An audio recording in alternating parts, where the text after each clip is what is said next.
Capítulo 8 O desastre de Acelino. Ia dirigir-me a Otávio novamente, quando alguém se aproximou e falou ao ex-médium, com voz forte: não chore, meu caro. Você não está desamparado. Além disso, pode contar com o devotamento materno. Vivo em piores condições, mas não me faltam esperanças.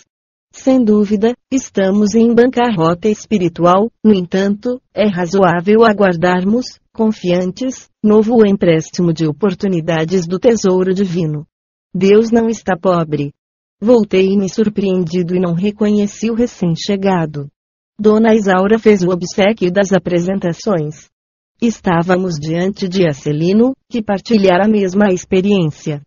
Fitando, triste, Otávio sorriu e advertiu: não sou um criminoso para o mundo, mas sou um falido para Deus e para nosso lar. Sejamos, porém, lógicos, revidou Acelino, parecendo mais encorajado. Você perdeu a partida porque não jogou, e eu a perdi jogando desastradamente. Tive 11 anos de tormento nas zonas inferiores. Sua situação não reclamou esse drástico. Mesmo assim, confio na providência.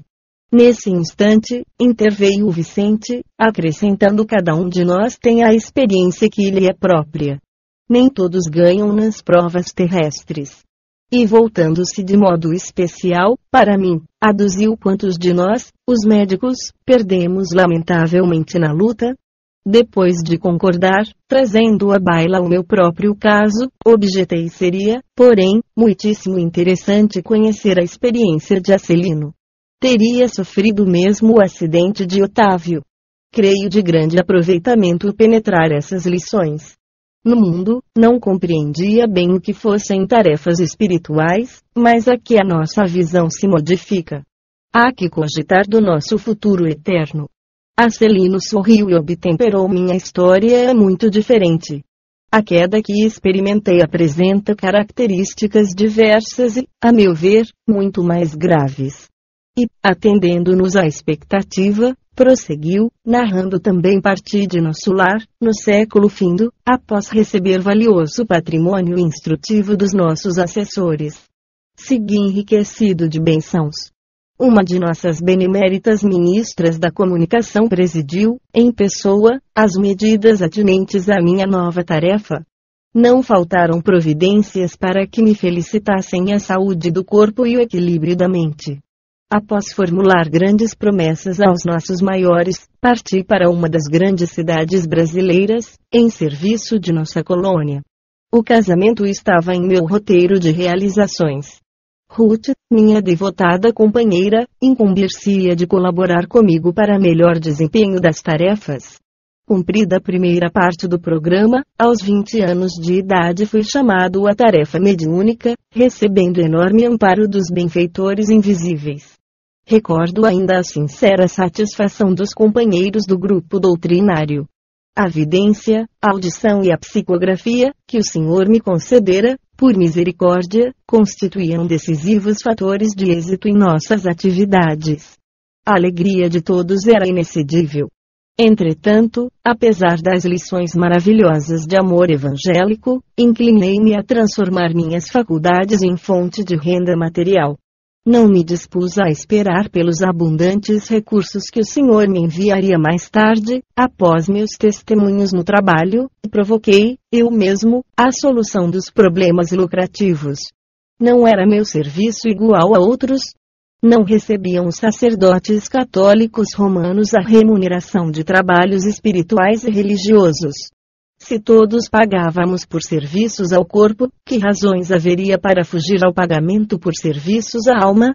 Amigos, inscientes do caráter sagrado da fé, aprovavam-me as conclusões egoísticas.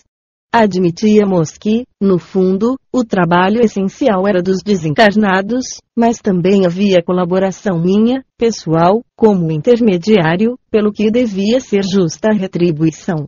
Debalde, movimentaram-se os amigos espirituais aconselhando-me o melhor caminho. Em vão, companheiros encarnados chamavam-me a esclarecimento oportuno. Agarrei-me ao interesse inferior e fichei meu ponto de vista.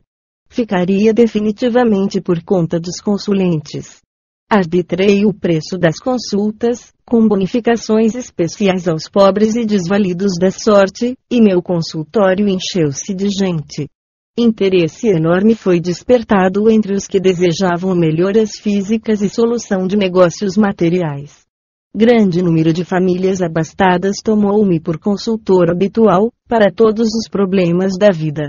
As lições de espiritualidade superior, a confraternização amiga, o serviço redentor do Evangelho e as preleções dos emissários divinos ficaram à distância.